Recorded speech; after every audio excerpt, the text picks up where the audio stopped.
Oden, Whitebeard, and Roger, three kings of the One Piece world, and before people mention Rayleigh, the main reason these three specifically are being mentioned together is due to them unfortunately being dead. Rayleigh is the last surviving member of these four monsters though. But in actuality, it's honestly hard to forget how Rayleigh cried after Whitebeard passed away. It was almost like if someone really close to him had died. And I believe Whitebeard's death was twofold for Rayleigh. Putting their personal relationship aside because we don't know if Rayleigh met up with Whitebeard after Roger died at all, but Whitebeard's death, I'm sure, immediately reminded Rayleigh of the past and came to the realization that it's coming to an end. The old era is pretty much gone. This is not to say Rayleigh is scared of death or anything, but it's a wake-up call of sorts. And then you immediately recall the great battles you had with your captain and then Whitebeard's former crewmate, Oden. Now, while thinking of these three goats, you know what, four, Rayleigh included, I couldn't help but think about the interesting family dynamic between these three, now Rayleigh not included.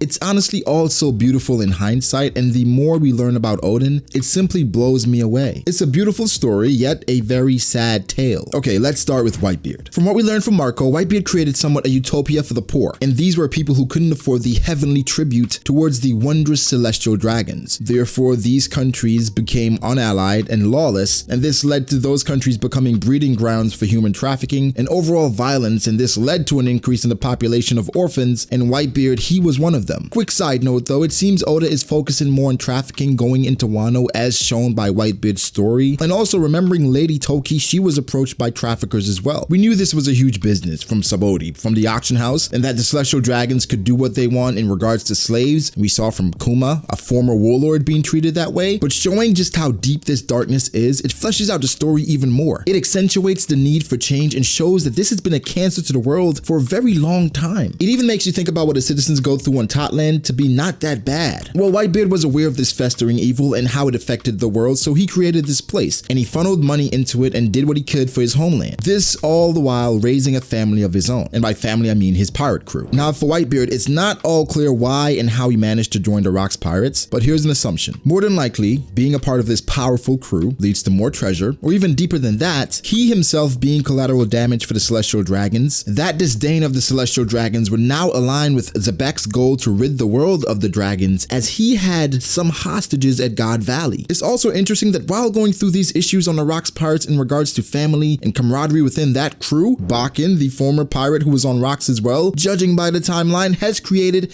another issue regarding Whitebeard's self-proclaimed son, Weevil. Whitebeard after Rocks then goes about creating his own family and crew, and this included Oden and Teach. Seemingly, Oden was not a huge family person upon introduction. Due to the reports of what Oden had done, his own father disowned him. Oden didn't care about this obviously due to his larger-than-life personality, which felt like he was meant for more than being in Wano. And then he met Whitebeard, the ultimate family man. We have to note though, before meeting Whitebeard, Oden somewhat reluctantly created a family of his own. They may have been a band of ruffians, but they adored each other, and the bond shows even today, meaning in the current time period of One Piece. Oden was denied entry to Whitebeard's ship due to his personality and overwhelming will, which reminded Whitebeard of the tumultuous time with the Rocks Pirates. He was then given a trial and failed this trial, but in actuality passed due to caring for a stranger who was being attacked to be trafficked, and she eventually became his wife. Now, in hindsight, if Whitebeard knew that these individuals were indeed traffickers, Oden saving Toki from them would sway Whitebeard a lot more due to Oden saving Toki from the hell that he himself experienced. Oden giving up his ultimate dream to save this stranger from trafficking definitely hit home with Whitebeard. So Oden, now being a part of Whitebeard's crew, after resolving the issues with his own father, becomes a father in the midst of the family dynamic with Whitebeard. And I think because of this, Whitebeard's ship was the perfect place for development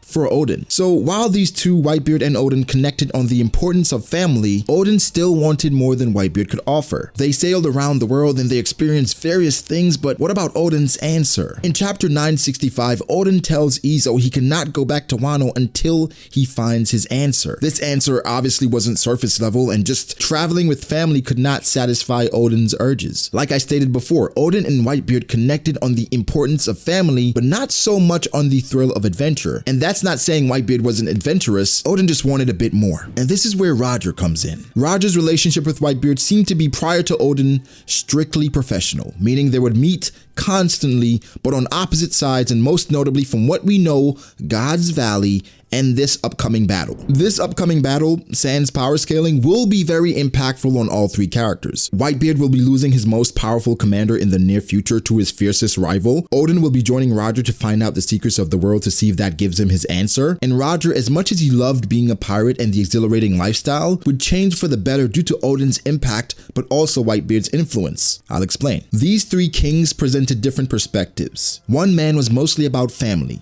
That's Whitebeard. One man was balancing family and adventure in Oden. One man was all about the thrill of adventure in Roger. Oden, as much as he cared about his family, understood he could not resist these urges, and then he joined Roger for the final voyage to find the One Piece to be at peace before returning to Wano. We saw that Oden had conversations about Wano with the Roger pirates while being on this voyage, and I think Oden joining Roger had a major impact on Roger's life and perspective. Roger in chapter 965 stated that you can only risk death while you're still alive. So this shows that Roger's mindset was still that of a pirate even after knowing his life was coming to an end. I believe Oden joining Roger's crew and the family values he carried with him influenced Roger enough to develop him as a character and as a man. On Whitebeard's ship, Oden called Buggy and Shanks his first and second sons. This showed the impact of Whitebeard, who called everyone his sons except for Oden, as far as we know. Oden, after leaving the crew, then went back to Wano to his family to fulfill his dream of opening the borders of Wano and leaving a legacy and passing on the will of the Kozuki. Roger firsthand saw how inherited will can impact an adventure. If the techniques of the Kozuki weren't passed down to Oden, his impact of deciphering the poneglyphs would not exist. Therefore, it would not impact the Roger pirates the way it did. The Roger pirates disbanded a year early, and instead of Roger fighting out the rest of his life as a pirate till he died,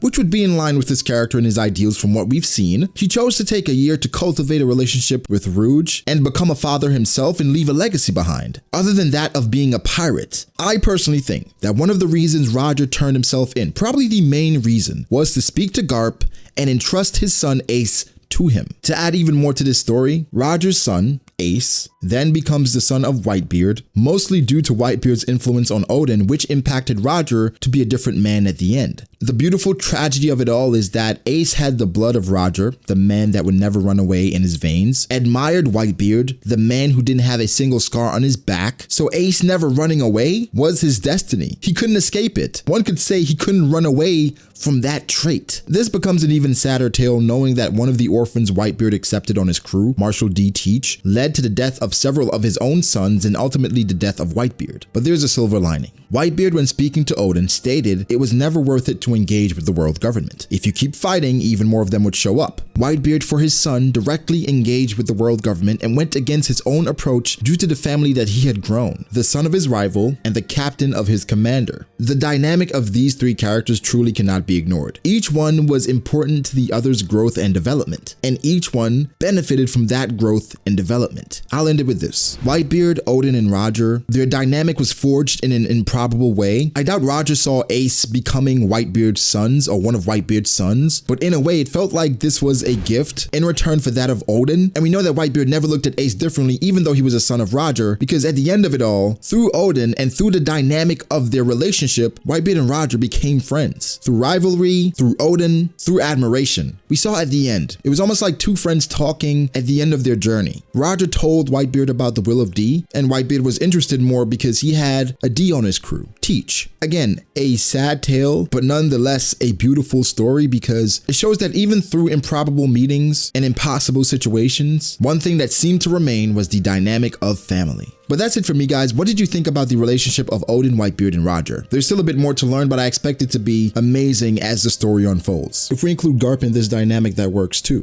Garp, who was the rival of Roger, and they essentially became good friends because Roger said that Garp was the person he trusted the most. That's why he told him about Ace. Garp raised Ace like he was his grandfather, and then Luffy and Ace became best friends. Of course, we know now Ace was captured by Blackbeard, who was one of Whitebeard's sons. That led to Marineford. Marineford led to Whitebeard's death, etc., etc. It's all beautiful. I guess one of the points of this is that it's all just beautifully written by Oda. The character dynamics, motivations, and how everything is entangled and tied together, just brilliant. So guys, leave your thoughts below. Make sure to like the video if you did. Subscribe to the channel for more content like this. Follow me on Twitter at BragoDAce. Follow me on Instagram at BragoD.Ace. Thank you to my patrons. I appreciate you guys so much. The support goes a very long way. I will be updating my rewards this week, so you can check that out if you would like to become a patron. Again, like and subscribe. I'll catch you guys in the next one. Peace.